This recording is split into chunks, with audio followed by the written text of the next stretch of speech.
Hello, and welcome back to another episode of the In Raw Life podcast or the In Raw Life podcast YouTube channel, depending on where you're listening or watching.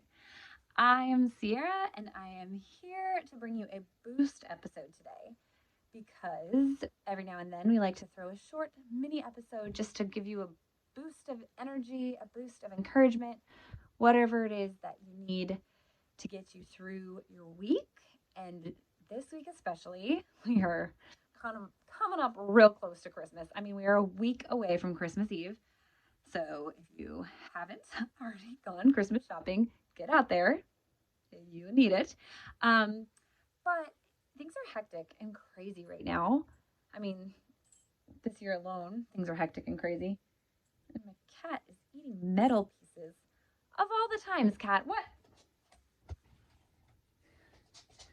Huh. Anyway, it's a little bit of jingle bells to add to your listening experience. But anyway, things are hectic and crazy right now, and I feel like you might be missing out on something super important that we are firm believers of here on the In Raw Life podcast, and that is self care. Raise your hand if you have given yourself any self care this week.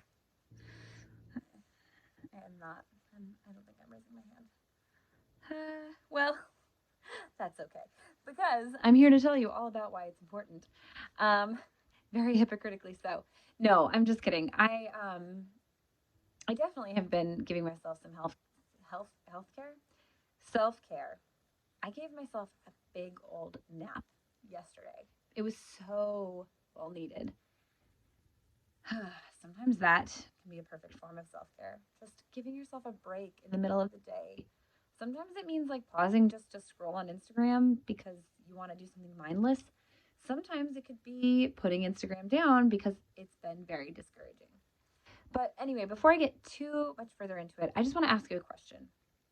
Okay, so have you ever been in a position where you are surrounded by all of these things that you love, all of these people that you love, and it's a situation that possibly you've dreamt of your whole life? Like, you've always dreamt that your life would lead you to this place, and you're finally there, and you're sitting there, and it doesn't feel fulfilling, or it just feels disheartening, or perhaps you have anxiety and or depression.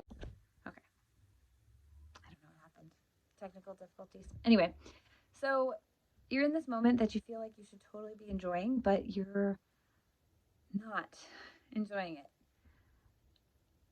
I believe that comes from a lack of self-care. Or let's try another situation. Let's say you have a lot on your plate, all good things, and you're going and you're going and you're giving to all these people. And these are people you love, so you're so happy to give. And you're a giver, so you're, again, happy to give. But every ounce of you is giving, and yet you're starting to feel heavier and heavier. And to the point where your chest is heavy, your shoulders are heavy, your body is achy, and you don't understand you're getting enough sleep, sort of, and you're, giving your best effort to love the people that you love, but you're still feeling a little overwhelmed. That, I believe, comes from a lack of self-care. Now, you might be thinking self-care is selfish, or self-care is unnecessary, or there's no time for self-care because have you seen my schedule? Well, I want to tell you that all of those are wrong. So I'm sure if you've ever flown on a plane, you've heard the expression, or not the expression, I mean, the pilots have to freaking say it to you because it's required by law, that if, in the event of an emergency, should the oxygen masks pop down and you happen to be sitting next to a child that can't put the oxygen mask on for themselves, they don't want you to touch the kid's oxygen mask until you put your own on. And I think that is the exact same as self-care, because if you put it on your kid and pass out, well, then how are you going to get the kid off the plane? Or, now you're going to be a big lump that kid has to crawl over, or if it's your kid, he's probably not going to want to leave you. So now you're both going down. The reason they want you to put on your oxygen mask first is because when you are fueled and healthy and breathing, you are the adult. You are the one that can now provide for the kid in whatever way the kid needs. If the kid passes out, you know what to do about it. I think the same goes in our everyday lives. Because when we're going and going and going until we reach burnout, then we're burnt out and we're not being the best versions of ourselves for the children in our lives, for the spouses in our lives, for our parents, for our friends, for our siblings. We're just zombies, kind of trailing through, trying our best. And I just don't think that it's actually possible for it to be our best if we're just giving our best attempt without proper fuel. So in a recent episode, we had a specialist on who was talking about, well, I think I brought up the oxygen mask scenario. And she said something that was an even greater thought that I hadn't thought of yet, which was the fact that if you're putting your oxygen mask on, that's in the case of an emergency. Meaning if you're waiting to give yourself some help until the oxygen masks drop, like you're serving the kid, and then the oxygen masks drop, it's already too late. There is an emergency. So we need to have an even more proactive approach to it than the oxygen mask scenario. We need, when the flight attendant comes cruising down the aisle and she says, "Can I get you something to drink?" we don't need to only answer for the child next to us. And in this case, if you're not a mom, like, don't think this is only for mothers. The child next to you could be your spouse, could be a mother, could be somebody that's sick that you're taking care of.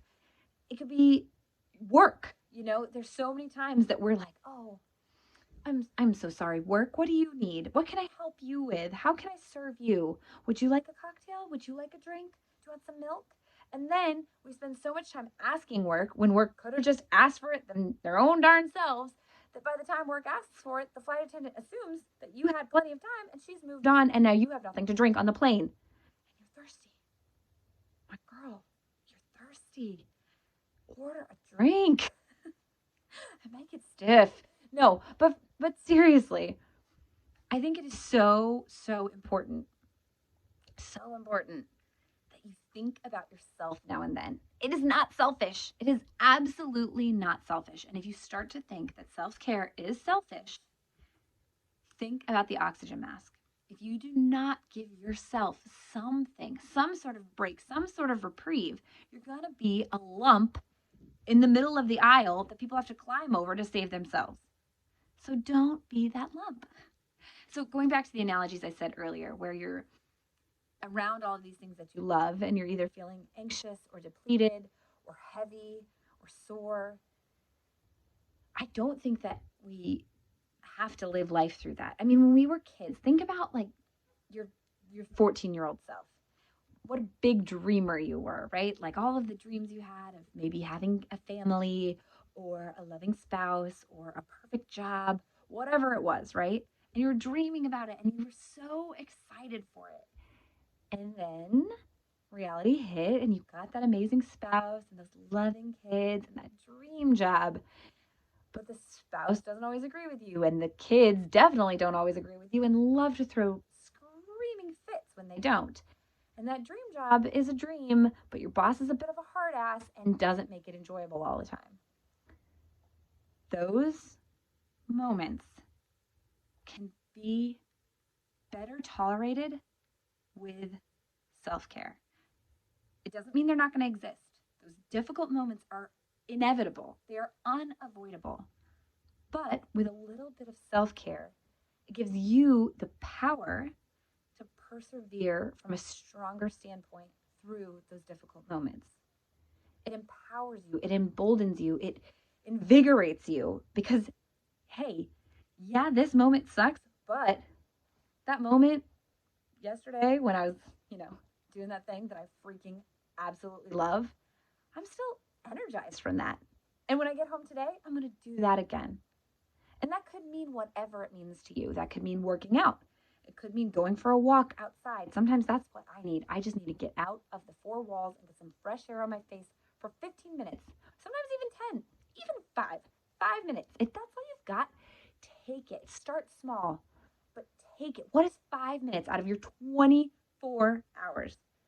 60 times 24, that'd be like a whole lot of hours. I want to do some math here, but my phone is recording me for the YouTube, so I'm not going to do the math. But you can do the math and think about how much that 5 little minutes is going to affect your whole day. And I do encourage you to try for 15, but if you can do 5, I'll take whatever you got. And so you might be saying like, I titled this episode, how much self-care do I really need? So you might be thinking, well, how much do I really need? I mean, I want to tell you that you need it daily. I want to tell you to make a goal of getting it daily because there might be days that you don't, and that's okay. Don't beat yourself up about that. But if you plan it daily, my hope is that you achieve it daily. And so maybe you start small, like you could do it weekly. Look at the way that you hit goals. Like if you make the goal and then you miss it 2 days and you're like, screw it, I'm never going to try it again, then don't make it every day. Make it once a week and then put it in your schedule. Schedule it into your week. But if you are the kind of person that could really benefit from getting it daily, well, I think we all can benefit from getting it daily. But if you're the kind of person that could put it on your schedule daily and mostly stick to it with the exception of a few days, then try that. Look at yourself. You know you better than I know you. I can't help you with who you are. But look at yourself. Look at the way you handle goals and then set a reasonable, actionable goal that gets you one step closer to self-care. So what did I say? I said you may think that self-care is selfish, unnecessary, or impossible. Well, like I said, the goal setting makes it possible. 5 minutes makes it possible. It doesn't have to be extravagant. It doesn't have to be, I know myself personally, I like to work up to these big things, these big ideas I have, like, oh, it's going to be beautiful. I'm going to have the best self-care ever. I'm going to pour myself a perfect cup of coffee. The wind's going to blow. Everything will be beautiful. And I'm going to sit outside and journal. And then cats go crazy behind me, which is actually happening right now. Or the lawn guys are next door and it's not peaceful. You know, there's all sorts of hiccups can come. So don't wait for the perfect moment. Just do it. Just take any moment that you can to give yourself that self-care.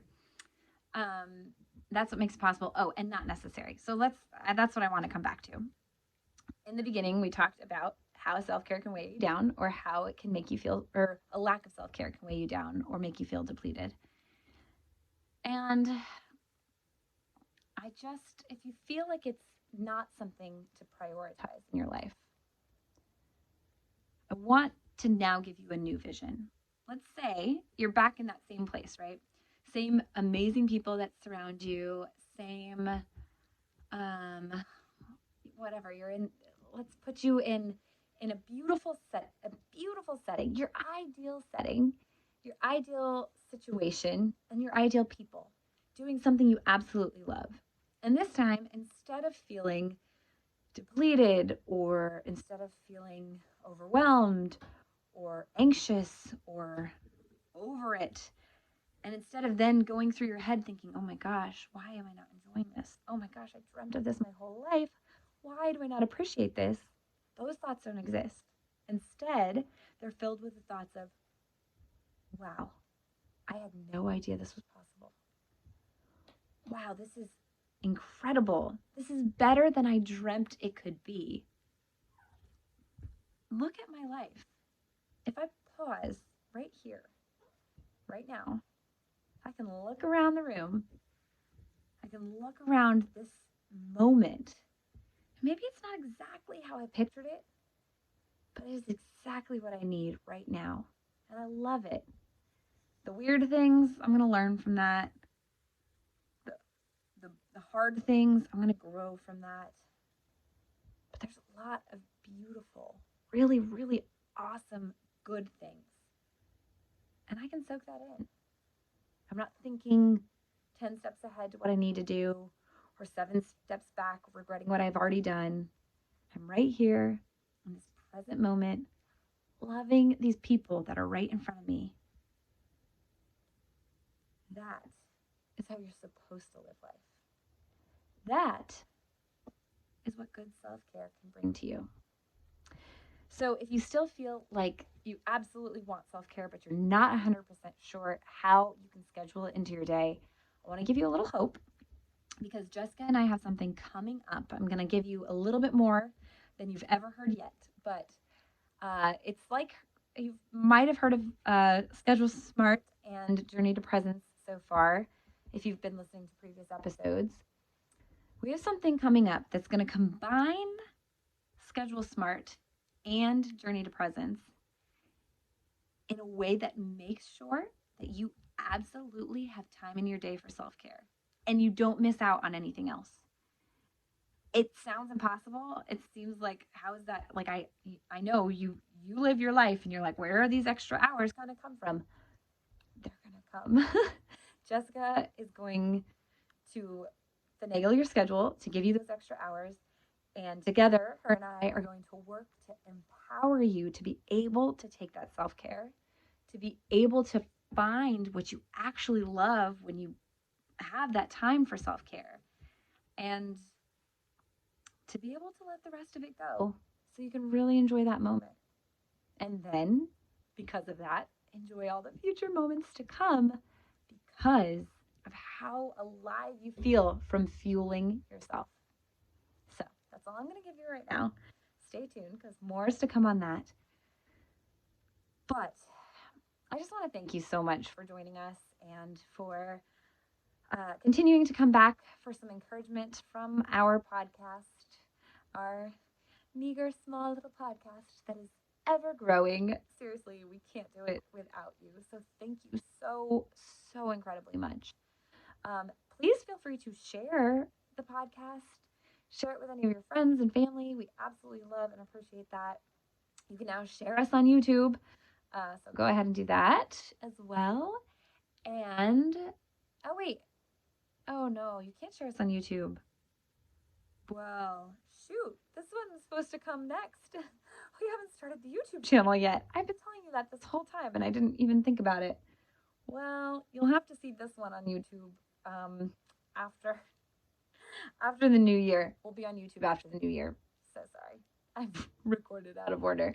But anyway, yes, check us out on YouTube coming up in the near future. And also, you're going to see some shifts in our podcast Instagram.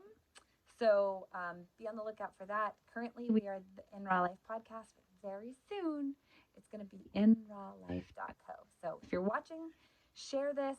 Make sure to share the new Instagram, if it is the new Instagram. And my baby's already awake, so that was perfect timing. That was my little bit of self-care to get to come and talk to you because it's something I absolutely love to do. But now motherhood calls.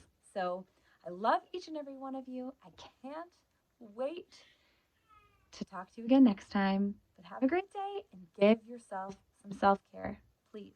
For more tips, check out the previous episode all about self-care. But that's my boost. Cheers.